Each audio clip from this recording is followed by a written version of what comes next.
السلام عليكم ورحمة الله وبركاته. رب اشرح لي صدري ويسر لي أمري واحلل عقدة من لساني يفقهوا قولي.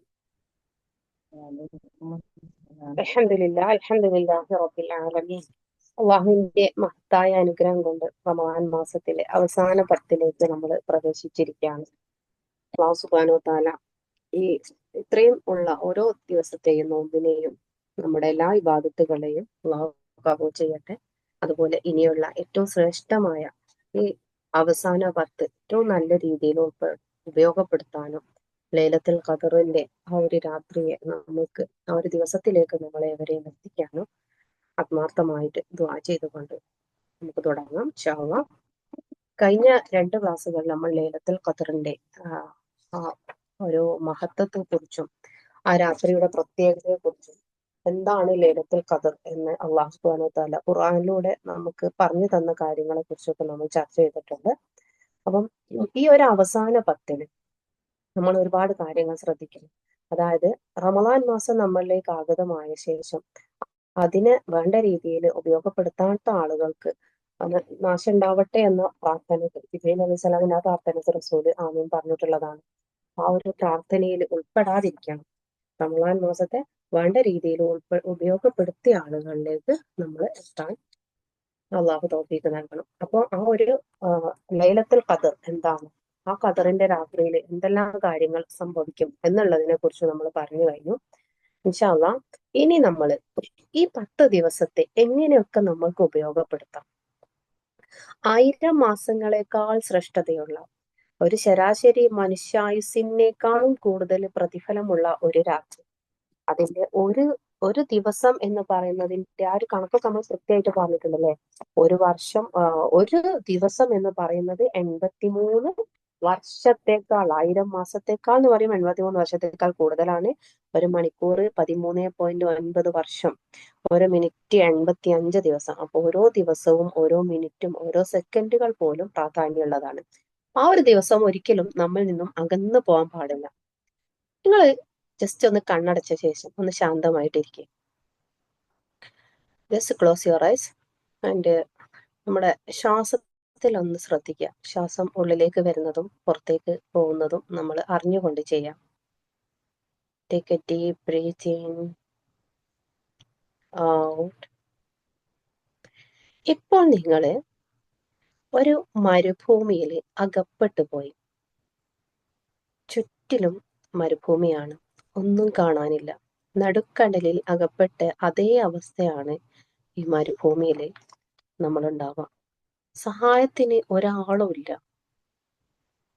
എവിടേക്ക് പോകണം, എന്ത് ചെയ്യണമെന്ന് വഴി അറിയാതെ കുറെ നടക്കുന്നുണ്ട്. എങ്ങോട്ട് നടന്നാലും ഒരേപോലെ. അങ്ങനെ കുറെ ദൂരം നമ്മൾ അവിടെ വലഞ്ഞ് നിരാശരായിട്ട് ഇങ്ങനെ നടക്കുന്ന സമയത്ത് ഒരു പച്ച തുരുത്ത് കാണുന്നുണ്ട്, മരുപ്പച്ച. ആ മരുപ്പച്ച കാണുന്ന സമയത്ത് നമുക്ക് കിട്ടുന്ന ഒരു ആശ്വാസമല്ലേ. ജസ്റ്റ് ഒന്ന് ഇമാജിൻ ചെയ്ത് നോക്കിയത്. Open your eyes. ആ ഒരു സമയത്ത് ഒരു നമ്മുടെ മൈൻഡിലേക്ക് വന്ന ഒരു അവസ്ഥ, അങ്ങനെ അത്രയും നമ്മള് മരുഭൂമിയിൽ വലഞ്ഞ് ഒന്നും അറിയാതെ ദാഹിച്ച അവശനായിട്ടൊക്കെ ഇങ്ങനെ നിൽക്കുന്ന സമയത്ത് ഒരു മരുപ്പച്ച കാണുമ്പോൾ കിട്ടുന്ന ആശ്വാസം, അതാണ് ഈ ലേലത്തിൽ ഖദറിന്റെ ആ രാവിലെ റബ്ബ് നമുക്ക് നൽകുന്ന നിധി എന്ന് പറയുന്നത്.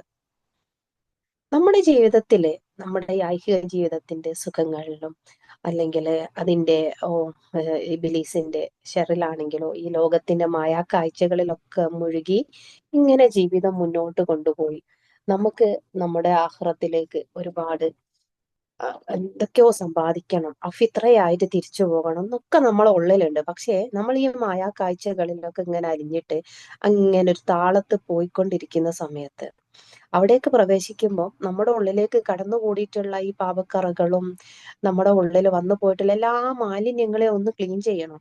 അതിനുള്ള ഒരു അവസരമാണ് ഈ ലൈലത്തുൽ ഖദർ. ആ മരുഭൂമിയിൽ അലഞ്ഞു തിരിഞ്ഞ് നടക്കുന്ന മനുഷ്യനൊരു മരുപ്പച്ച കിട്ടുമ്പോൾ കിട്ടുന്ന സന്തോഷം എന്താണോ, അതായിരിക്കണം ഈ ലൈലത്തുൽ ഖദറിന്റെ രാവിലെ നമുക്ക് കിട്ടേണ്ടത്. അതിനു വേണ്ടിയിട്ട് നമ്മൾ കുറച്ച് തയ്യാറെടുപ്പുകൾ നടത്തണം അല്ലെ. ഏതൊരു കാര്യത്തിലും നമ്മൾ എന്തൊരു കാര്യം അത് പൂർണ്ണമാവണമെങ്കിലും അതിന്റെ ഏറ്റവും ഉന്നതിയിലെ ഏറ്റവും നല്ല രീതിയിൽ ചെയ്യണമെങ്കിലും അതിന് നമ്മൾ കുറച്ച് തയ്യാറെടുപ്പുകളൊക്കെ നടത്തേണ്ടതുണ്ട്.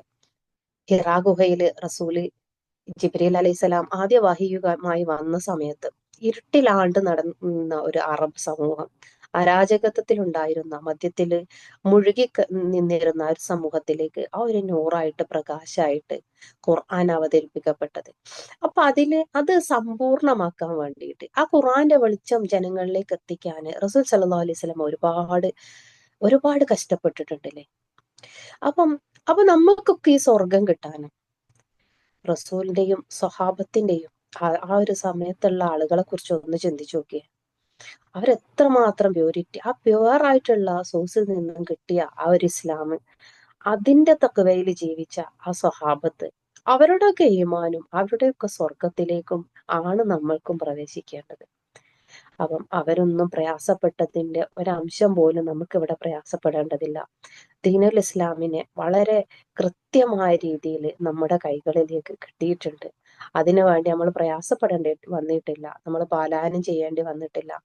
എന്നാൽ ആ സ്വർഗം കിട്ടാൻ വേണ്ടിയിട്ടും നമുക്ക് അവരത്ര ഒന്നും പ്രയാസമില്ല.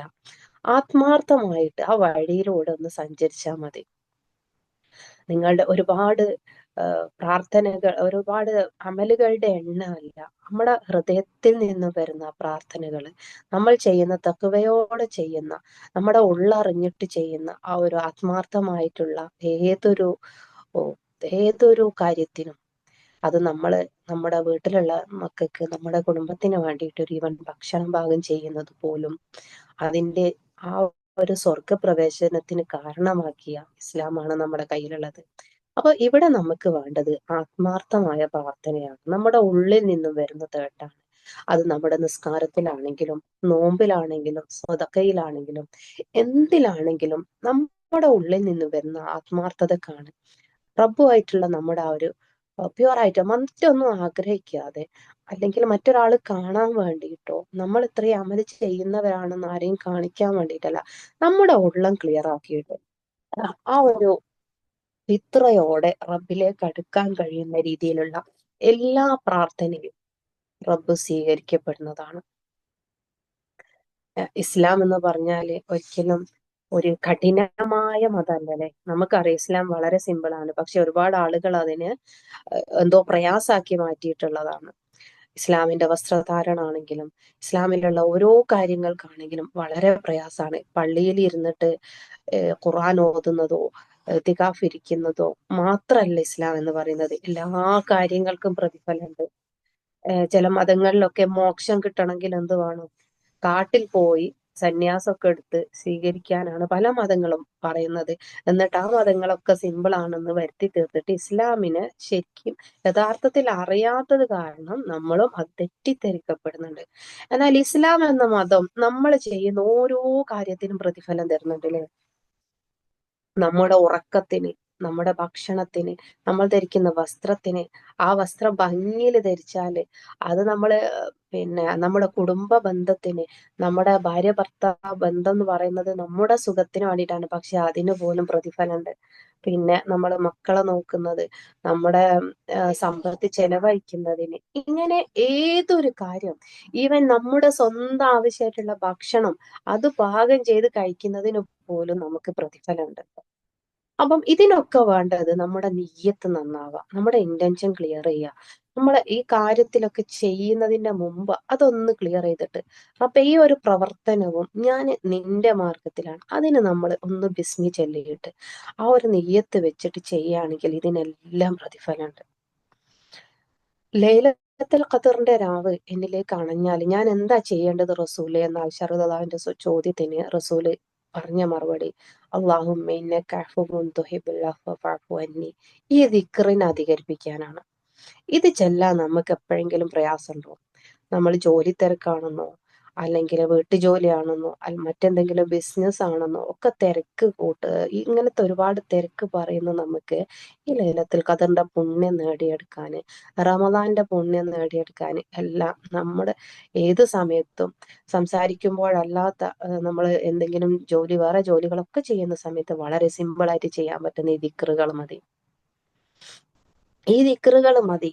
ആ ഒരു ദുആ ആണ് റസൂല് ആശാ ബീവിയോട് അധികരിപ്പിക്കാൻ പറഞ്ഞത്. ഇത് നമുക്ക് ഏത് സമയത്തും ചെയ്യാൻ പറ്റൂലേ? ലൈലത്തുൽ ഖദർ മലക്കുകളുടെ രാത്രിയാണ്. മലക്കുകൾ ഭൂമിയിലേക്ക് ഇറങ്ങി വന്നിട്ട് എന്താന്ന് ഞെരുക്കമുള്ള രാത്രിയാന്ന് പറഞ്ഞു അല്ലെ. മലക്കുകളുടെ സാന്നിധ്യം കൊണ്ട് ഭൂമി നിറഞ്ഞു നിൽക്കുന്ന സമയമാണ്. മലക്കുകൾ നമ്മുടെ ജിബ്രീൽ അലൈഹി സ്വലാമിന്റെ ഒക്കെ സലാം നമുക്ക് കിട്ടേണ്ട രാത്രിയാണ്. അപ്പൊ അതിനൊക്കെ വേണ്ടി നമ്മൾ എന്തൊക്കെ കാര്യം ചെയ്യണം? നമ്മൾ ഇതുവരെ റമദാനിൽ നമ്മൾ ഒരുപാട് മാറ്റം വരുത്തിയിട്ടുണ്ടെങ്കിലും ഒന്നും കൂടെ നമ്മളൊന്ന് തയ്യാറാവണം അല്ലെ. നമ്മളത് കിട്ടാൻ വേണ്ടിയിട്ട് ഒരുങ്ങിക്കഴിഞ്ഞാൽ റബ്ബ് നമുക്ക് തരും. നമ്മുടെ രണ്ട് കരങ്ങളും നീട്ടിയിട്ട് കണ്ണീരോടെയുള്ള ദുആ ഒരിക്കലും റബ്ബ് തട്ടിക്കളയില്ല. നമ്മൾ പ്രാർത്ഥിക്കുമ്പോൾ വെറും കൈയോടെ പറഞ്ഞയക്കാൻ നമ്മൾ തേടിക്കൊണ്ടിരിക്കുമ്പോൾ ആ കൈ വെറുതെ ആക്കിയിട്ട് മടക്കാൻ അള്ളാഹുവിന് ലജ്ജയാണെന്നാ പറഞ്ഞത്. അതായത് ദുആക്ക് ഉത്തരം നൽകാതിരിക്കൂല എന്ന് റസൂൽ സ്വല്ലല്ലാഹു അലൈഹി വസല്ലം നമ്മളെ പഠിപ്പിച്ചിട്ടുള്ളത്. അപ്പൊ ഈ മലക്കുകളുടെ സാന്നിധ്യം ഭൂമിയിൽ നിൽക്കുന്ന സമയത്ത് മലക്കുകളുടെ സലാം നമുക്ക് കിട്ടണമെങ്കിൽ എന്തായിരിക്കണം? സമാധാനമുള്ള വീട്ടിലും സമാധാനമുള്ള ഹൃദയത്തിലും മാത്രമേ ആ മലക്കുകളുടെ സാന്നിധ്യം ഉണ്ടാവൂ. അപ്പൊ നമ്മൾ അനാവശ്യമായ തർക്കങ്ങൾ ഒഴിവാക്കുക. ആരോടെങ്കിലും നമുക്ക് അഫ്വ് ചെയ്യാനുണ്ടെങ്കിൽ അത് ആദ്യം ക്ലിയർ ചെയ്ത് കൊടുക്കുക. നമ്മൾ മിണ്ടാത്ത ആളുകളോ പറയാത്ത ആളുകളോ എന്തെങ്കിലും പ്രയാസങ്ങൾ ഉണ്ടായ ആളുകൾ ഉണ്ടെങ്കിൽ ചിലപ്പോൾ നമ്മുടെ ഉള്ളിലുണ്ടാകുന്ന ആ പ്രയാസം പറയാൻ പറ്റിയിട്ടില്ലെങ്കിൽ നമ്മൾ അവരെ മുൻനിർത്തിയിട്ട് നമ്മൾ ഉള്ളിന്ന് ചിലപ്പം പറഞ്ഞാൽ അതിനേക്കാൾ വലിയ പ്രശ്നമായി തീരുന്ന പ്രശ്നങ്ങളൊക്കെ ഉണ്ടാവില്ലേ. അപ്പൊ അതൊന്നും പറയേണ്ടതില്ല. പക്ഷെ നമ്മൾ എന്ത് ചെയ്യുക? നമ്മളെ ഉള്ളിൽ വെച്ചിട്ട് അഫ്വ് ചെയ്യുക. എന്റെ മനസ്സിൽ ഇങ്ങനെ തോന്നിപ്പോയിട്ട് ചിലപ്പോൾ ശരിയായിരിക്കാം, സംഭവിച്ചതാവാം, അതൊന്നും നമ്മളെ ബാധിക്കില്ല. പക്ഷെ നമ്മുടെ ഉള്ളിൽ നിന്ന് അത് പോകണമെങ്കിൽ അത് വെച്ചിട്ട് നമ്മുടെ റബ്ബിനോട് പറയാം, പടച്ചോൻ എൻ്റെ ഉള്ളിൽ ഇങ്ങനെയൊക്കെ വന്നു പോയിട്ടുണ്ട്, ആളുകളുടെ ഇടയിൽ ഞാൻ വളരെ മാന്യനാണ്, പക്ഷെ അറിയാതെ റബ്ബേ ഞാൻ ഇത്തരം തെറ്റുകളൊക്കെ ചെയ്തു പോയിട്ടുണ്ട്. എനിക്കറിയാം, നിനക്കും അറിയാം റബ്ബേ, നീ കാണാതെയല്ല ഞാനിതൊന്നും ചെയ്തിട്ടുള്ളത്, നിന്നെ ധിക്കരിച്ചതല്ല, നിന്നെ നിസ്സാരവൽക്കരിച്ചതല്ല, ഞാൻ ചെയ്തു പോയതാണ് റബ്ബേ എന്നുള്ള ഒരു പശ്ചാത്താപം മതി റബ്ബിന് നമുക്ക് എല്ലാം നൽകാൻ. ഈ ലൈലത്തുൽ ഖദറിന്റെ രാത്രിക്ക് ഒരുപാട് പ്രത്യേകതകൾ പറയുന്നുണ്ട്. വളരെ ശാന്തമായ രാത്രിയായിരിക്കും, വളരെ തണുപ്പുള്ള രാത്രിയായിരിക്കും. ഇങ്ങനെ പുറത്തുള്ള കാര്യങ്ങളെ കുറിച്ചൊന്നും നമ്മൾ അധികം വേവലാതിപ്പെടണ്ട. പക്ഷെ നമ്മുടെ ഉള്ളില് ആ ഒരു തണുപ്പും ആ ഒരു കുളിരൊക്കെ കൊണ്ടുവരാൻ കഴിഞ്ഞാല് അള്ളാഹു സുബ്ഹാനഹു വ തആല ആ രാത്രിയെ നമ്മളിലേക്ക് എത്തിക്കുക തന്നെ ചെയ്യും. നമ്മളിങ്ങനെ കരഞ്ഞുകൊണ്ട് നമ്മുടെ ഉള്ളിലുള്ള പ്രയാസങ്ങളെ മുൻനിർത്തി ആരും കാണാതെ റബ്ബിലേക്ക് കൈ നീട്ടുന്ന സമയത്ത് ഒരിക്കലും അത് റബ്ബ് തട്ടിക്കളയൂല. അപ്പം ഈ രാത്രിയിൽ റസൂൽ സല്ലല്ലാഹു അലൈഹി വസല്ലം രാത്രിയിൽ മുണ്ട് മുറുക്കി കൊടുത്ത് കുടുംബങ്ങളെ ഉൾപ്പെടുത്തിയിട്ടാണ് അവസാന 10 വരവേറ്റത്. ഇതിൽ നമ്മൾ വരുത്തേണ്ട ഒരുപാട് മാറ്റങ്ങളുണ്ട് അല്ലേ. അപ്പൊ ഇത്രയും ദിവസങ്ങളില് നമുക്കിപ്പം ശരിക്ക് റമദാന്റെ അവസാനം എന്നൊക്കെ പറയുമ്പോൾ ഇപ്പോഴൊക്കെ എല്ലാവരും ഈ പെരുന്നാൾ തിരക്ക് എന്നൊക്കെ പറഞ്ഞിട്ട് നമ്മൾ ഒഴിവാക്കും. പെരുന്നാളിനേക്ക് നമുക്ക് പുതിയ വസ്ത്രം വേണം, പെരുന്നാളിനെ സ്വീകരിക്കുകയൊക്കെ വേണം. പക്ഷെ അതൊന്നും മതിമറന്നുകൊണ്ടാവരുത്. ഈ കാര്യങ്ങളൊക്കെ നമ്മൾ ഒന്ന് ശ്രദ്ധിക്കണം. നമ്മുടെ വീട്ടിൽ ഈ ഒരു ശാന്തത ഉണ്ടാക്കിയെടുക്കുക എന്ന് പറയുന്നത് നമ്മുടെ സ്ത്രീകളുടെ തന്നെ ഉത്തരവാദിത്തമാണ് അല്ലേ. ഇങ്ങനെ നമുക്ക് മക്കൾക്കാണെങ്കിലും നമുക്കാണെങ്കിലും ഡ്രസ്സൊക്കെ വാങ്ങിക്കാൻ പോകാനുണ്ടെങ്കിൽ ഒരു സമയം അതിനൊക്കെ വേണ്ടി കണക്കാക്കിയിട്ട് വളരെ പെട്ടെന്ന് പോയിട്ട് എടുത്തു വരിക. ഈ പെരുന്നാൾ കഴിഞ്ഞാലും നമ്മൾ ഡ്രസ്സ് വാങ്ങും. ഒരുപാട് ഷോപ്പുകൾ ഇങ്ങനെ കയറി ഇറങ്ങി പെരുന്നാളിന് ഏറ്റവും ബെസ്റ്റ് ഇട്ടിട്ട് ഏറ്റവും നല്ലൊരു ഫോട്ടോ സ്റ്റാറ്റസ് വെക്കാൻ അല്ലെങ്കിൽ ഒരു സ്റ്റോറി ഇടാൻ വേണ്ടി ആവരുത് നമ്മുടെ റമദാൻ. ആ ഒരു കാര്യം നമ്മൾ പ്രത്യേകം ശ്രദ്ധിക്കണം. നമ്മൾ അലക്ഷ്യമായിട്ട് അല്ലെങ്കിൽ നിസ്സാരവൽക്കരിച്ചുകൊണ്ട് ഈ ഒരു അവസാന 10 നമ്മൾ നഷ്ടപ്പെടുത്തിയാൽ തീരാ നഷ്ടം തന്നെയാണ് നമുക്ക് ഉണ്ടാവുക. അതുകൊണ്ട് ഇങ്ങനെയുള്ള കാര്യങ്ങൾ, അതുപോലെ നമ്മളെ വീട്ടിലേക്ക് ആവശ്യമുള്ള സാധനം വാങ്ങിക്കാൻ പോകേണ്ടവരുണ്ടാവും. അതിനൊക്കെ ഒരു സമയം കണ്ടിട്ട് ഇന്ന സമയം കൊണ്ട് പോയിട്ട് ഇത്ര നമ്മൾ ഏതെങ്കിലും ഒരു കുറെ മോഡലൊക്കെ നമ്മൾ കണ്ടിട്ടുണ്ടാവില്ലേ, അതിലൊന്ന് നമ്മൾ ഫിക്സ് ചെയ്യുക. എന്നിട്ട് അല്ലെങ്കിൽ ഒരു റേഞ്ച് നമ്മളെ കയ്യിലുള്ള ഒരു വാങ്ങിക്കാൻ വിചാരിക്കുന്ന ആ ക്യാഷ്, ആ ഒരു എമൗണ്ട് അവരടുത്ത് പറഞ്ഞിട്ട് കാണുന്നതിൽ ഏറ്റവും ബെസ്റ്റ് ആയിട്ട് തോന്നുന്നു ഒന്ന് എടുത്തു പോരുക. പിന്നെയും നമ്മൾ ഡ്രസ്സ് വാങ്ങും, പിന്നെയും നമുക്ക് സെലക്ട് ചെയ്യാൻ ഒരുപാട് സമയം ഉണ്ടാവും. പക്ഷെ ഈ സമയത്തെ നമ്മൾ നഷ്ടപ്പെടുത്താൻ പാടില്ല. അങ്ങനെ നമ്മളെ വീട്ടില് മക്കളടുത്തൊക്കെ നമ്മൾ പറഞ്ഞു കൊടുക്കുക ഈ രാത്രിയുടെ പുണ്യം. പിന്നെ അതുപോലെ ഫോണിന്റെ ഉപയോഗമൊക്കെ എല്ലാവരും റമദാനിൽ ഒഴിവാക്കിയിട്ടുണ്ടാവും, ഒരുപാട് നമ്മൾ കുറച്ചിട്ടുണ്ടാവും. എന്നാൽ ഈ ഒരു സമയത്തും ഒന്നും കൂടെ നമ്മൾ അതിനു വേണ്ടി ഒരുങ്ങുക. ഈ ഒരുക്കത്തിൽ റബ്ബ് നമ്മളെ സ്വീകരിക്കും എന്നുള്ളതാണ്. അങ്ങനെ ഈ അഫവ് തേടുന്നത് ആരാണോ അഫവ് തേടുന്നത് അവർക്ക് റബ്ബ് കൊടുക്കുന്ന പറഞ്ഞത്. പിന്നെ അതുപോലെ മറ്റൊരാൾക്ക് വേണ്ടിയിട്ടുള്ള നമ്മുടെ പ്രാർത്ഥന, മറ്റൊരാളുടെ അസാന്നിധ്യത്തില് അവർക്ക് വേണ്ടി നമ്മൾ പ്രാർത്ഥിക്കുകയാണ്, നമ്മൾ ദ്വാ ചെയ്യുകയാണെങ്കിൽ ആ ദ്വാ റബ്ബിന് വളരെ ഇഷ്ടമാണ്. അപ്പൊ മലക്കുകള് അവർക്ക് കൊടുക്കുന്നത് പോലെ നമുക്കും തരാൻ വേണ്ടിയിട്ട് മലക്കുകളുടെ ദ്വാ ചെയ്യുന്നത് നമുക്ക് വേണ്ടിയിട്ട് എന്നാണ്. അപ്പൊ ആരടുത്തെങ്കിലും നമുക്ക് എന്തെങ്കിലും പ്രയാസം ഉണ്ടെങ്കിൽ അത് മാറ്റിയേക്കുക. പിന്നെ നമ്മുടെ വീടും നമ്മുടെ അന്തരീക്ഷമൊക്കെ ഒന്ന് ഈ അവസാന 10 സ്വീകരിക്കാനും ലൈലത്തുൽ ഖദറിനെ സ്വീകരിക്കാനും വേണ്ടിയിട്ടൊന്ന് ഒരുങ്ങുക. വീടുകളൊക്കെ നല്ല സുഗന്ധമൊക്കെ ഉപയോഗിച്ച് മാലിന്യങ്ങള് വേസ്റ്റുകളൊക്കെ നമ്മൾ റമദാനിൽ ക്ലിയർ ചെയ്തിട്ടുണ്ടാവും. എന്നാൽ ഒന്നും കൂടെ ഒന്ന് നമ്മൾ ക്ലീൻ ചെയ്യൊക്കെ ചെയ്ത് നല്ലൊരു സുഗന്ധമൊക്കെ പൂശി നമ്മളെ നിസ്കരിക്കുന്ന ഏരിയ ഒക്കെ ഒന്ന് വൃത്തിയാക്കി, നിസ്കരിക്കുമ്പോൾ ഇടുന്ന ഡ്രസ്സൊക്കെ ഒന്നും കൂടെ അലക്കൊക്കെ ചെയ്ത് അതിൽ കുറച്ച് സുഗന്ധമൊക്കെ പൂശി ഒന്ന് ഒരുങ്ങുക. എൻ്റെ റബ്ബുമായിട്ടുള്ള ഒരു കൂടിക്കാഴ്ചക്ക് വേണ്ടിയിട്ടാണ് ഞാനിപ്പോ ഒരുങ്ങുന്നത് എന്നൊരു നിയത്തോടു കൂടി തന്നെ നമ്മൾ ഒരുക്കുക. അവസാന യാത്രക്ക് വേണ്ടി സുഗന്ധമൊക്കെ പൂശി നമ്മൾ ആരോ ഒരുക്കൂലേ, അതിനു മുമ്പ് ഒരു സമയം നമ്മൾ റബ്ബിനെ കാണാൻ പോകുമ്പോ ഒന്ന് ഒരുങ്ങുക. നമ്മുടെ റബ്ബിനെ നമ്മൾ കാണാൻ പോകുന്ന സമയത്ത് അതിനു വേണ്ടി നമ്മളൊന്ന് ഒരുങ്ങുക. നമ്മളെ വസ്ത്രവും നമ്മളെ ഈ ആ ഒരു സ്ഥലവും ഒക്കെ അതിന്റെ ഒരു വൈബിലേക്ക് നമ്മൾ മാറ്റിയെടുക്കാം. ഇപ്പൊ എല്ലാത്തിനും വൈബാണല്ലേ, നോമ്പറിന്റെ വൈബൊക്കെ ഉണ്ടാവും. അതുപോലെ നമ്മൾ ദ്വാ ചെയ്യാന് നിസ്കരിക്കാനൊക്കെ ഒരു വൈബ് നമ്മളെ വീട്ടിലുണ്ടാക്കിയെടുക്കുക. നമ്മളെ മക്കളെ അത് ശീലിപ്പിക്കുക, ആ ഒരു രീതിയിലേക്ക് മക്കളെ കൊണ്ടുവരികയും ചെയ്യുക. പിന്നെ നമ്മുടെ ഹൃദയത്തിന്റെ ശുദ്ധിയാണ്. ഹൃദയത്തിലെ ആ ഒരു ചീത്ത വൃത്തികേടായിട്ടുള്ള എന്തെങ്കിലും ഉള്ള ഒരു പാത്രത്തിലേക്ക്, അല്ലെങ്കിൽ ഒരു അഴുക്കുള്ള ഒരു പാത്രത്തിലേക്ക് പാലൊഴിച്ചാല് എത്ര പ്യുവറായിട്ടുള്ള സാധന പാലെന്ന് പറയുന്നത്, ആ പ്യുവറായിട്ടുള്ള സാധനം മലിനപ്പെട്ടു പോകൂലേ, അത് കേടായി പോകുന്നുള്ള ഉറപ്പല്ലേ. അതുപോലെ തന്നെയാണ് നമ്മുടെ ഹൃദയത്തിന്റെ ശുദ്ധിയും. നമ്മള് അതിന് മാക്സിമം നമ്മൾ ചെയ്തുകൊണ്ടിരിക്കുക. പിന്നെ ഭക്ഷണം പാകം ചെയ്യുന്ന ഞാൻ പറഞ്ഞാൽ നമുക്ക് തിരക്കുള്ള സമയമൊക്കെ ആയിരിക്കും. ഈ ഭക്ഷണം പാകം ചെയ്യുന്ന സമയത്തൊക്കെ ഉള്ള ദുആക്ക് പ്രത്യേക ഉത്തരം ലഭിക്കുന്നതാണ്. ഈ സമയത്തൊക്കെ നമ്മൾ ഈ ഒരു പ്രാർത്ഥന നമ്മുടെ ഉള്ളിൽ നിന്ന് ഇങ്ങനെ കൊണ്ടുവരിക. അല്ലാഹുമ്മ ഇന്നക അഫ്വുൻ തുഹിബ്ബുൽ അഫ്വ ഫഅഫു അന്നി. അപ്പൊ നിന്റെ കാരുണ്യത്തെ പോലെ മറ്റൊരാളുടെ കാരുണ്യം ഇല്ല എന്നുള്ള ആ ഒരു നിയ്യത്ത് തന്നെ നമ്മൾ എന്ത് ചെയ്യുക, പ്രാർത്ഥനകൾ നമ്മുടെ ഓരോ നിമിഷത്തിലും കൊണ്ടുവരിക. അപ്പൊ നമ്മൾ ഒരുപാട് തിരക്കിട്ട് ഓടുന്നതിന്റെ ഇടയിൽ കുറച്ച് സമയം നമ്മൾ എന്ത് ചെയ്യുക, റബ്ബിന് വേണ്ടിയിട്ടിരിക്കുക. ഈ സമയത്ത് അതുപോലെ രാത്രിയിൽ ഏകാന്തമായിട്ട് ഒരു സ്ഥലത്ത് എല്ലാവരും ഉറങ്ങുന്ന സമയത്ത് നമ്മൾ എന്ത് ചെയ്യണം, കുറഞ്ഞ സമയം റബ്ബിലേക്ക് മാത്രം ലയിച്ചിട്ടിരിക്കാൻ കുറച്ച് സമയം കണ്ടെത്തുക. അവിടെ റബ്ബ് നമുക്ക് നൽകിയിട്ടുള്ള അനുഗ്രഹങ്ങൾ, നമ്മൾ തേടാനുള്ള ദ്വാകള്, അഫ്വ് ചോദിക്കാനുള്ള കാര്യങ്ങളൊക്കെ മുൻനിർത്തിയിട്ട് നമ്മൾ ദുനിയാവിന് വേണ്ടി മാത്രമല്ല, കുറച്ച് പരലോകത്തിന് വേണ്ടി മാത്രം റബ്ബിനോട് ചോദിക്കുക. നമ്മുടെ മാതാപിതാക്കള് അവരുടെ ആയുസ്സിന് ആരോഗ്യത്തിനൊക്കെ വേണ്ടി പ്രാർത്ഥിക്കുക. വിട പറഞ്ഞു പോയവരാണെങ്കിൽ അവരുടെ ഖബറിൽ ജീവിതം സന്തോഷത്തിലാകാൻ വേണ്ടിയിട്ട് നമുക്കിടയിൽ ഒരുപാട് ആളുകൾ മരണപ്പെട്ടു പോയിട്ടുണ്ടാവില്ലേ, അവർക്കൊക്കെ വേണ്ടിയിട്ട് പ്രത്യേകം ദ്വാ ചെയ്യുക.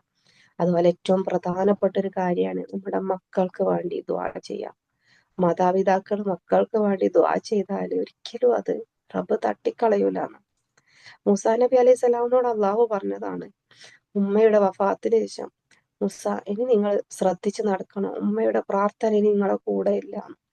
അപ്പൊ അത്രയാണ് മാതാപിതാക്കളുടെ പ്രാർത്ഥന എന്ന് പറയുന്നത്. അപ്പൊ നമ്മൾ എന്ത് ചെയ്യാം, നമ്മുടെ മക്കൾക്ക് വേണ്ടി ആത്മാർത്ഥമായിട്ട് ദുആ ചെയ്യാം, സ്വർഗത്തിന് വേണ്ടി ദുആ ചെയ്യാം, പരലോക രക്ഷയ്ക്ക് വേണ്ടി ദുആ ചെയ്യാം. പിന്നെ നമ്മുടെ ഈ ദുനിയാവ് എന്ന് പറയുന്നത് അവസാന കാലഘട്ടം, ആഖിറസമാൻ എന്ന് പറയുന്ന അവസാന കാലഘട്ടമാണെന്നുള്ള നമുക്കറിയലേ. ഒരുപാട് ലക്ഷണങ്ങൾ റസൂൽ സ്വല്ലല്ലാഹു അലൈഹി വസല്ലം ഖിയാമത്ത് പറഞ്ഞിട്ടുണ്ട്. അതിലൊരുപാട് ലക്ഷണങ്ങൾ ഇങ്ങനെ പുലർന്നുകൊണ്ടിരിക്കുന്ന ഒരു കാലഘട്ടത്തിലാണ്. ഇവിടെ നമ്മുടെ ഈമാൻ നിലനിർത്തി തരാൻ വേണ്ടി നമ്മൾ പ്രത്യേകം ദുആ ചെയ്യണം.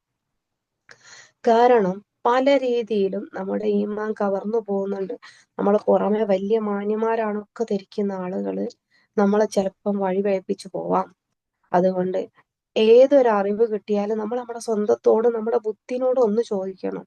പിന്നെ ഹിദായത്തിന് വേണ്ടിയിട്ടും ഈമാനോട് കൂടിയിട്ട് മരിക്കാനും ഇഹ്ദിന സിറാത്തൽ മുസ്തഖീം എന്ന് പറയുന്ന സമയത്ത് ആ മുസ്തഖീമായിട്ടുള്ള ആ നേരായ പാതയിൽ എത്തിക്കണേ എന്നുള്ള ഒരു തേട്ടം നമ്മുടെ ഉള്ളിൽ നിന്നുണ്ടായാല് ഉറപ്പായിട്ടും റബ്ബ് നമ്മൾ ആ ഒരു മുസ്തഖീമായിട്ട് സിറാത്തൽ മുസ്തഖീമിൽ നമ്മൾ എത്തിക്കും എന്നുള്ള ഉറപ്പാണ്. അപ്പൊ അത് നമ്മൾ എന്ത് ചെയ്യണം? പ്രത്യേകം ദുആ ചെയ്യണം.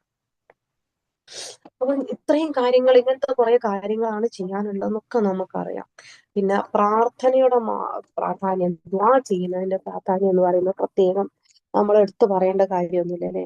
നമ്മൾ പ്രാർത്ഥനയ്ക്ക് ഉത്തരം ലഭിക്കും എന്ന് ഉറപ്പ് പറഞ്ഞ രാത്രിയാണ്. പ്രാർത്ഥനയ്ക്ക് ഉത്തരങ്ങൾ ലഭിക്കാൻ നമുക്ക് എന്താ പറയണ്ടേ, റബ്ബിന്റെ മുന്നിൽ ചോദിച്ചാൽ മതി.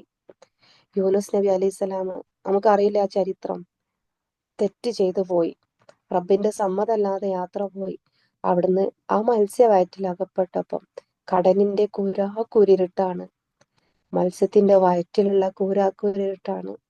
അവിടുന്ന് അവർക്ക് തെറ്റ് ചെയ്തു പോയി റബ്ബേ എന്നുള്ള ആ ഒരു തോട്ടം, ലാ ഇലാഹ ഇല്ല അൻത സുബ്ഹാനക ഇന്നി കുന്തു മിനൽ ളാലിമീൻ. ആ കൂരിരുട്ടിൽ നിന്നും കടലിന്റെ അടിത്തട്ടിൽ നിന്നും യൂനുസ് നബി അലൈഹി സ്വലാം പ്രാർത്ഥിച്ച പ്രാർത്ഥന ഒരിക്കലും വെറുതെ ആയിട്ടില്ലല്ലേ. റബ്ബ് സുബ്ഹാനഹു വതആല കേട്ട് അദ്ദേഹത്തിന് പുറത്തു കൊടുത്തിട്ടുണ്ട്. ഇബ്രാഹിം നബി അലൈഹി സ്വലാമിനെ തീക്കുണ്ടാരത്തിൽ എറിഞ്ഞ സമയത്ത് അദ്ദേഹം ദുആ ചെയ്തു. ആ തീക്ക് ഇബ്രാഹിം നബിയെ എന്ത് ചെയ്യാൻ പറ്റിയിട്ടില്ല, പൊള്ളിക്കാൻ പറ്റിയിട്ടില്ല. അതുപോലെ സക്കരിയ നബി അലൈഹി സ്വലാം വാർദ്ധക്യം ബാധിച്ച് അദ്ദേഹത്തിന്റെ എല്ലുകളൊക്കെ അതായത് ദുർബലായിട്ടുണ്ട്. ഭാര്യ വന്ധ്യത ബാധിച്ചിട്ടുണ്ട്. പക്ഷെ അദ്ദേഹത്തിന് മക്കളില്ലായിരുന്നു. അവിടുന്ന് റബ്ബിനെ വിളിച്ചു, റബ്ബി ലാ തദർനി ഫർദൻ വഅൻത ഖൈറൽ വാരിസീൻ. എന്റെ റബ്ബേ, നീ എന്നെ ഏകനായി വിടരുതേ, നീയാണല്ലോ അനന്തരാവകാശികളിൽ ഉത്തമൻ. അദ്ദേഹത്തിന്റെ പ്രാർത്ഥനയ്ക്കും അല്ലാഹു ഉത്തരം നൽകിയിട്ടുണ്ട്. ആ ദുആയുടെ ഉത്തരമായിട്ട് യഹ്യ അലൈഹി സ്വലാമിനെ അവർക്ക് മകനായി ലഭിച്ചു. പ്രാർത്ഥനക്കല്ലാതെ വിധിയെ തടുക്കാൻ കഴിയില്ല. അയ്യൂബ് നബി അലൈഹി സ്വലാം രോഗശയ്യയിൽ കടന്നിട്ടുണ്ട്. ഒരുപാട് അദ്ദേഹം മക്കളിലും സമ്പത്തിലും ആരോഗ്യത്തിലൊക്കെ പരീക്ഷിക്കപ്പെട്ട നബിയാണ്. അദ്ദേഹം പ്രാർത്ഥിച്ചിട്ടുണ്ട്, അന്നീ മസ്സനി എനിക്ക് കഷ്ടപ്പാട് ബാധിച്ചിരിക്കുന്നു, നീ കരുണാനിധികളിൽ വെച്ച് ഏറ്റവും വലിയ കരുണാനിധിയാണ് റബ്ബേ. അവിടുന്ന് അദ്ദേഹത്തിന് ആരോഗ്യവും സമ്പത്തും കുടുംബമൊക്കെ തിരികെ നൽകിയിട്ടുണ്ട്.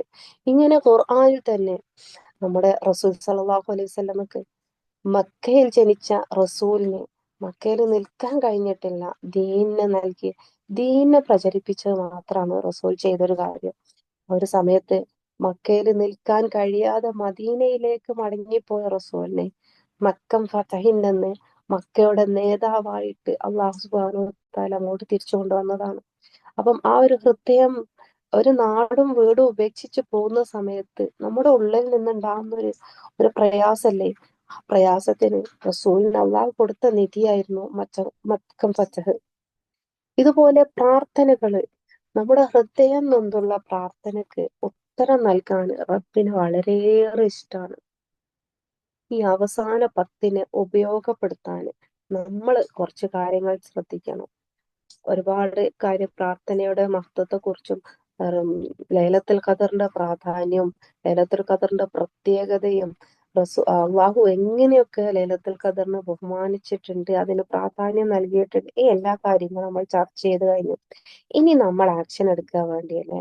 നമ്മൾ ഇത്രയും കാര്യങ്ങൾ കേട്ടത് കൊണ്ട് ഒരു പ്രയോജനവും ഇല്ല. അത് നമ്മുടെ ജീവിതത്തിലേക്ക്, നമ്മുടെ ഓരോ ദിനത്തിലേക്ക് അതിനെ ഉപയോഗപ്പെടുത്തിയാൽ മാത്രമേ നമുക്ക് അതുകൊണ്ട് കാര്യമുള്ളൂ. നമ്മളിങ്ങനെ ഒരുപാട് ക്ലാസ്സുകൾ, നമുക്ക് എവിടെ നോക്കിയാലും ഇഷ്ടം പോലെ ക്ലാസ്സുകൾ കിട്ടുന്നുണ്ട്.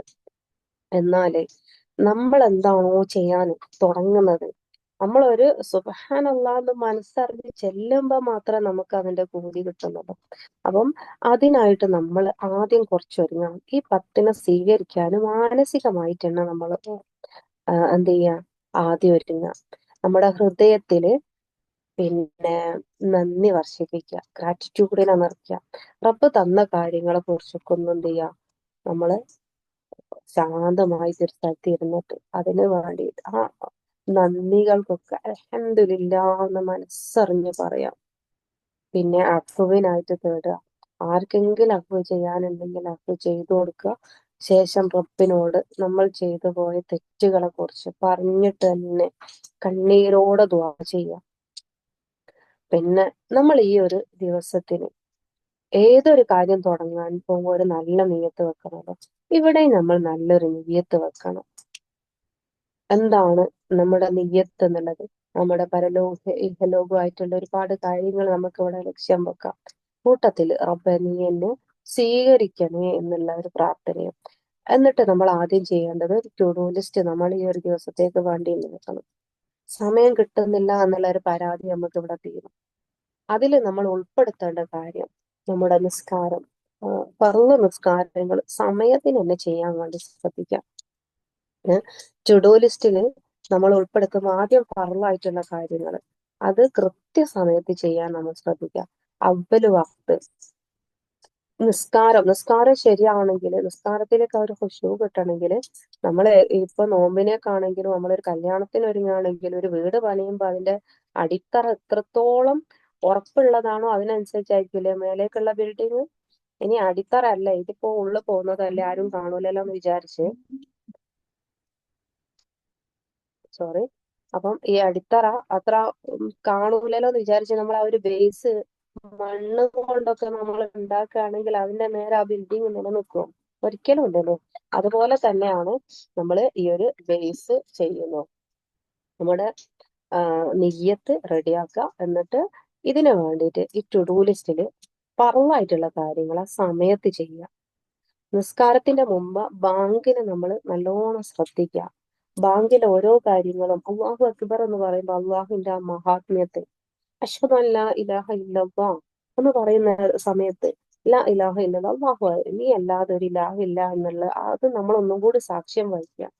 അഷ്ഹദു അന്ന മുഹമ്മദ് റസൂലുള്ളാഹ് മുഹമ്മദ് റസൂൽ സല്ലല്ലാഹു അലൈഹി വസല്ലമ അല്ലാതെ മുഹമ്മദ് റസൂലാണെന്നുള്ളത് ഞാൻ സാക്ഷ്യം വഹിച്ചു എന്നുള്ളത് നമ്മൾ എന്ത് ചെയ്യുക, ഒന്നും കൂടെ ഉറപ്പിച്ച് പറയാം. ഹയ്യാലസ്സലാ ഹയ്യാലൽ ഫലാ, നിസ്കാരത്തിലേക്ക് വരുമെന്ന് പറയുമ്പോൾ റബ്ബ് നമ്മളെ വിളിക്കുകയാണെന്നുള്ള ഒരു തേട്ടം നമ്മുടെ ഉള്ളിൽ നിന്നുണ്ടാവുക വിജയത്തിലേക്ക് വരുന്ന സമയത്ത്. അങ്ങനെ ബാങ്കിന് നമ്മൾ കേട്ട് ബാങ്കിന് നല്ലോണം അതിന്റെ ഉത്തരം കൊടുത്ത് അതിനുശേഷമുള്ള ദ്വാ ചെയ്ത് ഷഫാത്തിന് വേണ്ടി ദ്വാ ചെയ്ത് ശേഷം നമ്മൾ വുളു ചെയ്യുന്ന സമയത്തും വളരെ കൃത്യമായിട്ടുള്ള വുളു ചെയ്യുക. ഇൻഷാ അള്ളാ നമ്മുടെ നിസ്കാരത്തിന്റെ ക്ലാസ്സിൽ ഇതിനെ കുറിച്ച് നമുക്ക് ഡീറ്റെയിൽ ആയിട്ട് പഠിക്കണം. അള്ളാഹു തൗഫീഖ് നൽകട്ടെ. അപ്പം പരിപൂർണമായിട്ടുള്ള വുളു, ശേഷം ദുആ, ഇതൊക്കെ കഴിഞ്ഞിട്ട് നമ്മൾ നിസ്കാരത്തിലേക്ക് പ്രവേശിക്കുക. അവിടെ നമുക്ക് അതിന്റെ തഖ്വ കിട്ടും. അങ്ങനെ നമ്മുടെ ഉള്ളിൽ അറിഞ്ഞുകൊണ്ട് നിസ്കരിക്കുക. അങ്ങനെയുള്ള നിസ്കാരങ്ങൾക്ക് നമ്മൾ പ്രാധാന്യം കൊടുക്കുക. അപ്പൊ അതിന് വേണ്ടിയിട്ട് ഈ നിസ്കാരത്തിലേക്ക് പോകുമ്പോൾ നമ്മൾ എന്തൊക്കെ ശ്രദ്ധിക്കണം? ബാങ്കും ഈ സമയവും മാത്രമല്ല, ചിലപ്പോ നമ്മളെ വീട്ടിൽ നമ്മൾ ഭക്ഷണം പാകം ചെയ്യുന്നതിന്റെ ഇടയിൽ ഓടിയിട്ട് ഒരു നിസ്കാരം ഉണ്ടാവും. അവിടെ ഒരിക്കലും നമുക്ക് എന്ത് ചെയ്യൂല, ഒരു ഖുശൂ കിട്ടൂല. അവിടെ ഒരു മനസാന്നിധ്യം ഉണ്ടാവൂല, ഉറപ്പാണ്. കാരണം നമ്മൾ ഈ അടുപ്പത്ത് വെച്ചത് ഈ സമയം വൈകിയതൊക്കെ ആവും. ഇതിനു വേണ്ടിയാണ് നമ്മൾ ടു ഡു ലിസ്റ്റ് ഉണ്ടാക്കുന്നത്. അതിൽ കൃത്യമായിട്ടുള്ള സമയം രേഖപ്പെടുത്തുക. ഈ ഒരു 10 മിനിറ്റ് നിങ്ങൾ നിസ്കാരത്തിന് വെക്കുന്നുള്ളൂ, ഓക്കെ, ഈ 10 മിനിറ്റ് നിസ്കാരത്തിനാണ്. അപ്പൊ അതിന്റെ ഇടയിലേക്ക് ഒരു കാര്യം കടന്നു വരാത്ത രീതിയിൽ നമ്മളെ സറൗണ്ടിങ് നമ്മൾ എന്ത് ചെയ്യണം, വൃത്തിയാക്കി വെക്കണം. അതായത് ഒരു കറി അടുപ്പത്ത് വെച്ചിട്ട് 15 മിനിറ്റ് കഴിഞ്ഞിട്ട് ഓഫ് ആക്കേണ്ട കുക്കറാണെങ്കിൽ കുഴപ്പമില്ല, 10 മിനിറ്റ് അങ്ങ് 10 മിനിറ്റ് കൊണ്ട് നിങ്ങൾ നിസ്കാരം കഴിയെങ്കിൽ. എന്നാൽ 10 മിനിറ്റ് കൊണ്ട് കഴിയുന്ന നിസ്കാരവും 10 മിനിറ്റ് കൊണ്ടുള്ള കുക്കറും ആണെങ്കിൽ ഇവിടെ നമ്മൾ എന്ത് ചെയ്യും, ഈ കുക്കറിന്റെ അടുത്തേക്ക് നമ്മൾ നിസ്കാരം ഉണ്ടാവാം. അപ്പൊ അത് പാടില്ല. അപ്പൊ നമ്മള് നിസ്കാരത്തിലേക്കാണോ അല്ലെങ്കിൽ ഖുർആൻ പാരായണം അതിന് നമ്മൾ പ്രത്യേകം സമയം ഈ ടുഡോ ലിസ്റ്റിൽ ഉണ്ടായിരിക്കണം. ആ സമയത്തേക്ക് വേറൊരു കാര്യം കൂടെ അതിന്റെ ഇടയിലേക്ക് കയറ്റാൻ നിൽക്കരുത്. അപ്പം ഓരോ കാര്യത്തിനുള്ള സമയം കൃത്യമായിട്ട് നമ്മൾ എന്ത് ചെയ്യാം, ഈ ലിസ്റ്റിൽ എഴുതി തന്നെ വെക്കുക. അത് നിർബന്ധമാണ്. എഴുതി വെച്ചിട്ട് അതിന് നിങ്ങൾക്ക് വരുന്ന ബെനിഫിറ്റ് നിങ്ങൾ എന്ത് ചെയ്യുക, ഒന്ന് ഈ ഗ്രൂപ്പിൽ ഇടുക. ബാക്കിയുള്ള ആളുകൾക്കും കൂടെ അതൊരു പ്രചോദനമാവണം. പിന്നെ ഈ ടു ലിസ്റ്റില് നിസ്കാരത്തിന്റെ ഞാൻ പറഞ്ഞു, ഖുർആൻ പ്രാധാന്യം, ഖുർആൻ ഇറക്കപ്പെട്ടത് ആ വിധി നിർണയത്തിന്റെ രാത്രിയാണല്ലേ, ആ ഷറഫാക്കപ്പെട്ട രാത്രിയിലാണെന്ന് പറഞ്ഞു. അപ്പൊ ആ ഒരു ഖദറിന്റെ ആ ഒരു റമളാനിലെ ഖുർആൻ അവതരിച്ച് നമ്മൾ പാരായണത്തിന് വേണ്ടിയിട്ട് ഒരുപാട് പ്രാധാന്യം കൊടുക്കേണ്ടിയാണ്. അപ്പൊ നമ്മൾക്ക് കഴിയുന്ന രീതിയിൽ ഖുർആൻ പാരായണം ചെയ്യാം. അതിനെ ആശയം അറിഞ്ഞുകൊണ്ട് അതിലുള്ള അർത്ഥങ്ങൾ അറിയുന്ന സൂറത്തുകൾ അതൊന്ന് ചിന്തിച്ചുകൊണ്ട് അങ്ങനെ ഓതാൻ പറ്റുന്നവര് അതിന് ഒരു സമയം കണ്ടെത്തിയിട്ട് അങ്ങനെ തന്നെ കുറച്ച് സമയം ഇരിക്കുക. അത് നമ്മൾ ഓതുന്നതിനേക്കാളും നമ്മൾ ആ ഒരു ലയിച്ച് റബ്ബിന്റെ ആ ഒരു സംഭാഷണത്തില് അള്ളാഹുവിന് എനിക്ക് അള്ളാഹുവിന്റെ സംസാരം കേൾക്കണമെങ്കിൽ ഖുർആൻ എടുക്കുന്നല്ലേ പറഞ്ഞത്. അപ്പൊ ആ ഒരു സംസാരം കേട്ടോണ്ടിരിക്കുന്ന പ്രതീതിയിൽ ഓതാൻ പറ്റുന്ന ഭാഗങ്ങൾ അങ്ങനെ ഓതുക. പിന്നെ അതില് ദിക്റിനുള്ള സമയം കണ്ടെത്തുക. പിന്നെ ഞാൻ പറഞ്ഞല്ലോ ദുആക്ക് നമ്മുടെ ഒരു സുജൂദ് ആത്മാർത്ഥമായിട്ടുള്ള ഒരു സുജൂദാണെങ്കിൽ അത് മതി റബ്ബിന്റെ അരികിലേക്ക്. അപ്പൊ അങ്ങനെ സമയം അതിന് ഓരോന്നിനും ഷിഫ്റ്റ് ചെയ്ത് കൊടുക്കുക. പിന്നെ പറ്റുന്ന തുകകൾ ഇനി ഒരു രൂപയായാലും ദാനം ചെയ്യാൻ വേണ്ടിയിട്ട് സ്വതക്ക കൊടുക്കാനും കൊടുക്കാൻ വേണ്ടിയിട്ട് സമയം കണ്ടെത്തുക. അത് നമ്മൾക്ക് എന്താവും, ലൈലത്തുൽ ഖദറിന്റെ രാത്രിയിലാണെങ്കിൽ നിങ്ങൾ 1 രൂപ കൊടുത്താൽ എത്രയാവും? 84 വർഷം 1 രൂപ കൊടുത്തതാവൂലേ. അങ്ങനെ അതിന്റെ പ്രതിഫലം ഇങ്ങനെ വർദ്ധിച്ചുകൊണ്ടിരിക്കും. അതുകൊണ്ട് പറ്റുന്നവര് ദാനം ചെയ്യുക. പിന്നെ കുടുംബമൊക്കെ ആയിട്ട് നല്ലൊരു ബന്ധം നിലനിർത്തുക. വീട്ടിൽ അങ്ങനത്തെ ഒരു അന്തരീക്ഷം ഉണ്ടാക്കുക. ടു ലിസ്റ്റിൽ ഇത്തരം കാര്യങ്ങളും നമ്മുടെ വീട്ടിലെ ഭക്ഷണത്തിനും അല്ലെങ്കിൽ മക്കളെ നോക്കാൻ ഇതിനൊക്കെ വേണ്ടിയ സമയം കൃത്യമായിട്ട് അതിൽ നിങ്ങൾ രേഖപ്പെടുത്തണം. അതിലും നിങ്ങൾ നെയ്യത്ത് വെക്കുക. അത് ഉറപ്പായിട്ടും നമുക്ക് അള്ളാഹു അതിന് പ്രതിഫലം തരുന്നതാണ്. അപ്പം ഇൻഷാ അള്ളാ നമ്മുടെ സമയം അവസാനിക്കാനായിട്ടുണ്ട്. നിങ്ങൾക്ക് ഡൗട്ടുകൾ ഉണ്ടെങ്കിൽ ഗ്രൂപ്പിൽ ചോദിക്കാവുന്നതാണ്. പിന്നെ ഞാൻ പറഞ്ഞതിൽ എന്തെങ്കിലും മനസ്സിലാവാത്തതുണ്ടെങ്കിലും നിങ്ങൾ ചോദിക്കാം. ഇപ്പൊ 2 മിനിറ്റും കൂടെ അങ്ങനെ ഉള്ളൂ. അതുകൊണ്ട് ഈ ഒരു ലൈലത്തുൽ ഖദറിന്റെ അവസാനത്തെ 10ന്റെ ഈ ഒരു രാവിനെ നിന്ന് നമ്മൾ ഒരിക്കലും നിസ്സാരവൽക്കരിക്കരുത്. നിങ്ങളുടെ ഒക്കെ ദുആയിൽ എന്നെ ഉൾപ്പെടുത്തണം. നമ്മുടെ ആരോഗ്യത്തിനും സമ്പത്തിനും കുടുംബത്തിനും സമാധാനത്തിനും നമ്മുടെ അവസാനം നന്നാവാൻ ഈമാനോടുകൂടി മരണപ്പെടാനും ഒക്കെ വേണ്ടി നിങ്ങൾ പ്രത്യേകം ദുആയിൽ ഉൾപ്പെടുത്തണം. അസ്സലാമു അലൈക്കും വറഹ്മത്തുള്ളാഹി വബറകാതുഹു. വസല്ലല്ലാഹു അലാ ഖൈരി ഖൽഖി സയ്യിദിനാ മുഹമ്മദിൻ സ്വല്ലല്ലാഹു അലൈഹി വസല്ലം.